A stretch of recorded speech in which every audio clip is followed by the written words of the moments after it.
ہم سب کے بڑے ہی محترم استاذ الاساتذہ حضرت مولانا عبید الرحمن بیگ صاحب قاسمی دامت برکاتہ سے درخواست کروں گا تشریف لائیں اور اپنے بیانات سے ہم تمام سامعین کو نوازیں۔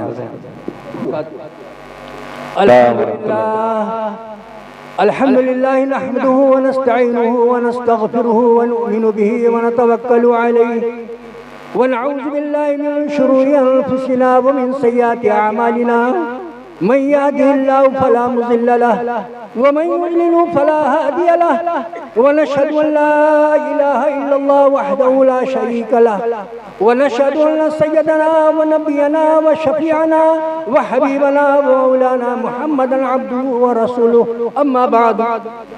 میرے عزیزوں، میرے بزرگوں، ہماری عزیز ماں بہنوں، ہزاروں سال نرگس اپنی بے نوری پہ روتی ہے، بڑی مشکل سے ہوتا ہے چمن میں دیدور پیدا۔ انگنا پارا کے اندر اور یہ ماحول، یہ مزاج بہت دنوں کے بعد دیکھنے کو ملا۔ یہ جلسہ اور اس طریقے کا دینی ماحول، مائیں چاہیں میں تو ان بچوں کو مبارکباد دیتا ہوں، جن بچوں کو ان ماؤں نے جنم دیا، ان ماؤں کو مبارکباد دیتا ہوں۔ تم کتنی نصیب والی ہو، تم کتنی قسمت والی ہو۔ فرشتے بھی ایسی ماؤں کے اوپر رشک کرتے ہیں میرے دوست۔ ایسی بچیاں، ایسے بچے تمہاری گودوں میں پلے، یہ مائیں جیسا ماحول بنا دے، اماں جیسا ماحول بنا دے، دین والا ماحول بنائے گی تو بچے دیندار بنیں گے۔ اگر اماں بے دینی کا ماحول بنائیں گی بچے بے دین بنیں گے، نچنگے بنیں گے۔ بختیار الدین کاکی رحمت اللہ علیہ کی اماں 4 سال کے جب بختیار الدین کاکی رحمت اللہ علیہ ہوئے تو ان کے ابا لے کر کے آئے خواجہ معین الدین چشتی اجمیری کے پاس۔ میرا بیٹا 4 سال کا ہو گیا، الف بے شروع کرا دیجئے۔ کہا ان کو قاضی حمید الدین ناگوری کے پاس لے جاؤ۔ لے کر کے گئے، خواجہ صاحب نے بھیجا، میرا بیٹا 4 سال کو گیا، الف بے شروع کرا دیجئے۔ کہا بیٹا پڑھو بسم اللہ الرحمن الرحیم الف۔ تو اس لڑکے نے 4 سال کے لڑکے نے پڑھنا شروع کیا، اعوذ باللہ من الشیطان الرجیم بسم اللہ الرحمن الرحیم الف لام میم ذالک الکتاب لا ریب فیہ۔ پڑھتے پڑھتے وہ لڑکا 15 پارے پڑھتا چلا گیا۔ قاضی صاحب نے بیٹا کہا 16واں پڑھو۔ کہا بس جب میں اپنی اماں کے پیٹ میں تھا تو ہماری اماں تہجد میں 15 پارے پڑھا کرتی تھی، میں تہجد میں اپنی اماں کے پیٹ میں 15 پارے آتے تھے۔ جب اماں رات کو تہجد میں قرآن پڑھے گی پیٹ میں پلنے والا بچہ حافظ قرآن بنے گا۔ جب اماں رات کو بیٹھ کے ٹی وی کے سامنے، موبائل کے سامنے بیٹھ کر کے ناچ دیکھے گی تو پیٹ میں پلنے والا بچہ نچنگا بنے گا۔ کتنے بچوں کو آج دیکھو بیچ سے مانگ پھاڑ کر کے بال نکال کر کے چلتے، پوچھو بھیا کہ یہ کس کے بال ہیں؟ کہتے سلمان خان کی نقل ہے، سلمان خان کی نقل۔ مسلمان جب گرا تو سلمان خان کی نقل پر آ گیا۔ مسلمان جب اٹھا، ابو بکر صدیق جب اٹھے، اللہ کے رسول کے چہتے بنے تو ان کی نقل آسمان کے سارے فرشتے کر رہے ہیں۔ اور مسلمان جب گرا بے دینی کے ماحول کی وجہ سے تو سلمان خان کی نقل پر آ گیا۔ اب وہ سلمان خان والی نقل ختم ہوئی تو ہنی سنگھ والی نقل آ گئی۔ جس کو دیکھو بچہ بال ہنی سنگھ والا کٹائے۔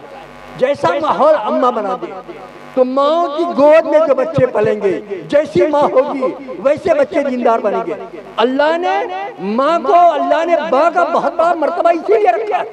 کیوں کہا؟ ماں کے قدموں کے نیچے جنت، اس لیے کہ مائیں جو اپنے بچے کو جدا کرتی ہیں، مدرسوں میں بھیجتی ہیں، اپنے سے دور کرتی ہیں، تو رات ان ماؤں کا حال پوچھو ذرا۔ ہم تو گئے نہ جانے کتنے بچوں کی ماؤں سے ملے اور رو رو کر کے وہ مائیں بیان کر رہی تھی پوری رات بھیا اپنے بچے کے لیے پوری رات پیٹ ملتے۔ تم فکر نہ کرو، تم جیسی ماں جیسی محبت اللہ ہمارے مدرسے کے اندر اللہ دیتے ہیں، تمہارے باپ جیسے باپ اللہ مدرسے کے اندر دیتے ہیں۔ وہ بچے آ کر کے اماں اپنے ابا سے کہتے ہیں اماں تم رویا نہ کرو، وہاں بہت اچھے اماں ابا مل گئے۔ لیکن یہ کہ ان ماں کے اوپر بیتتا کیا میرے دوستو، یہی وہ جانتے ہیں۔ اللہ نے اس لیے ماں کا مرتبہ اتنا اونچا رکھا کہ ماں کے قدموں کے نیچے جنت ہے۔ آج ماحول نہیں ہے نا، آج ماحول نہیں ہے تو یہی مسلمان بچے اپنی اماں کا ہاتھ نروڑ کر کے گھم سے اماں کی پیٹ میں مکہ مارتے ہیں، نہ جانے کیسی بری بری ماں کو گالی دیتے ہیں۔ کیوں؟ ماں کا مرتبہ نہیں جانتے. ہمارے آقا نے فرمایا ماں کے قدموں کے نیچے جنت. جس نبی نے کہا ماں کے قدموں کے نیچے جنت، اس نبی نے اماں کے چہرے کو کیا کہا ہوگا، اماں کے سر کو کیا کہا ہوگا. جب پاؤں کا یہ حال ہے اماں کا تو اس کے چہرے کا کیا حال ہوگا. تو ہمارے آقا نے فرمایا جو اپنی اماں کو، جو اپنے ابا کو محبت کی نظر سے ایک مرتبہ دیکھ لے گا، اللہ مقبول حج کا ثواب عطا فرمائیں گے. تو کسی صحابی نے پوچھا اللہ کے رسول اگر دن میں کئی بار دیکھے تو اللہ کے رسول نے فرمایا اگر 70 مرتبہ محبت کی نظر سے دیکھتا ہے تو اللہ 70 حج کا ثواب عطا فرمائیں گے. ماں کا وہ درجہ ہے، عورت کا وہ مقام ہے. میرے دوستو، عورت کو اللہ نے پیدا کہاں سے کیا؟ سنو، ماں بہنیں ہیں، عورتیں ہیں، اس لیے بات سنا رہا ہوں. عورت کو اللہ نے کہاں سے پیدا کیا؟ آدم کی بائیں پسلی سے پیدا کیا. بائیں پسلی سب سے اوپر اور سب سے کمزور، سب سے ٹیڑھی بائیں پسلی سے پیدا کیا. ہمارے آقا نے کئی جگہ صحابہ سے کہا عورت بائیں پسلی سے پیدا ہوئی ہے، اس کو سیدھا کرنے کی کوشش نہ کرنا ورنہ ٹوٹ جائے گی. ٹوٹ جائے گی تو مطلب طلاق ہو جائے گی. اس کو اسی کے ساتھ، اس کے ٹیڑھے پن کے ساتھ زندگی گزارو. اور سن لو مرد حضرات سنو، جو مرد اپنی بیوی کی کڑوی کسیلی برداشت کرے گا، اپنی بیوی کے سخت باتوں کو برداشت کرے گا، وہ مرنے سے پہلے اللہ اسے بلی بنا کر کے اٹھائیں گے. میرے دوستو معمولی چیز نہیں ہے. اور اسی طرح مائیں اور بہنیں سن لیں، اگر مائیں بہنیں اپنے مرد کی کڑوی کسیلی کو برداشت کرتی ہیں، ان کی تکلیفوں کو برداشت کرتی ہیں، اللہ ان ماں کو بلی بنا کر کے دنیا سے اٹھائیں گے. کہاں سے پیدا کیا اماں کو؟ عورت کو کہاں سے پیدا کیا؟ بائیں پسلی سے. آدم علیہ السلام سو رہے تھے، اللہ نے ان کی بائیں پسلی کو نکالا، اس سے ہوا کو نکالا. بی بی ہوا بڑی خوبصورت. آدم علیہ السلام کی آنکھ کھلی، دیکھا ہے خوبصورت عورت سامنے کھڑی، چھونے کا جی چاہا، اتنی خوبصورت تمہاری بیوی ہے تو چھونے کا جی چاہا. اللہ نے کہا نا ابھی چھونا نہیں ہے تو تمہاری بیوی، لیکن ابھی چھونا نہیں، پہلے ان کی مہر ادا کرو. سن لو مرد حضرات، جوان لوگ، بغیر مہر ادا کیے بیوی کو نہیں چھوا جاتا. تو آدم علیہ السلام سے بھی کہا کہ نہیں ابھی مہر ان کی ادا کرو. اللہ رب العزت یہاں ہم مہر کہاں سے لائے، ہمارے پاس نہ روپیہ نہ پیسہ، تو جنت میں ہے. کہا ان کی مہر یہ ہے کہ تم ہمارے محبوب نبی کے اوپر 3 مرتبہ درود شریف پڑھ دو، یہی تمہاری مہر ہے. درود پڑھا، اس کے بعد یہ حضرت دیا. تو بیوی حوا کو اللہ نے، میں ایک بات سنا کر کے ختم کروں گا. حضرت مولانا عطیہ صاحب عطیہ الرحمان صاحب مدد اللہ العلی تشریف لائے، ان کی زیارت کرو، ان کا چہرہ دیکھو.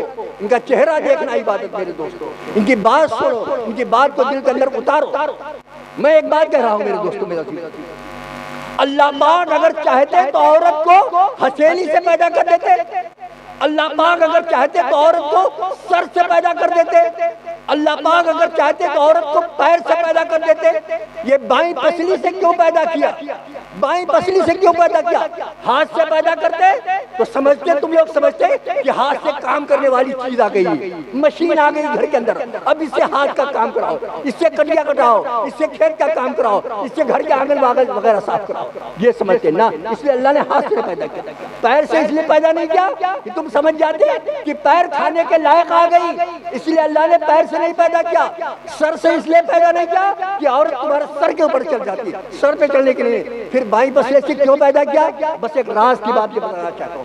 بائیں پسلی کے پاس دل ہوتا ہے، بائیں پسلی کے پاس دل ہوتا ہے.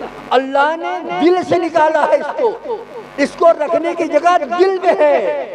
آج جتنے معاملات کچہریوں کے اندر مقدمات چل رہے ہیں، میاں بیوی کے چل رہے ہیں، نہ میاں بیوی کے حق کو جانتا ہے، نہ عورت شوہر کے حق کو جانتی ہے. ان مدرسوں کے ذریعے سے، ان جلسوں کے ذریعے سے، اس دینی تعلیم کے ذریعے سے یہ چاہا جا رہا ہے بچے اپنے ماں باپ کا حق جانے. عورتیں، یہ بچیاں کل جا کر کے کسی گھر کے اندر خوشبو بنیں گی، پھول بنیں گی، مہکیں گی، اپنے شوہر کی خدمت کرنے والی بنیں گی. یہ اس کا مقام جانے، یہ اپنے ساس سسر کا مقام جانے. یہ جلسے، یہ مدارس اس لیے ہے یہ بچے بڑے ہو کر کے اپنے ابا کا مرتبہ اور مقام جانے. ہم بھی محتاج ہیں، اللہ ہمیں بھی توفیق نصیب فرمائے. آپ حضرات بھی محتاج ہو، اللہ آپ کو بھی عمل کی توفیق نصیب فرمائے. وآخر دعوانا الحمدللہ رب العالمین.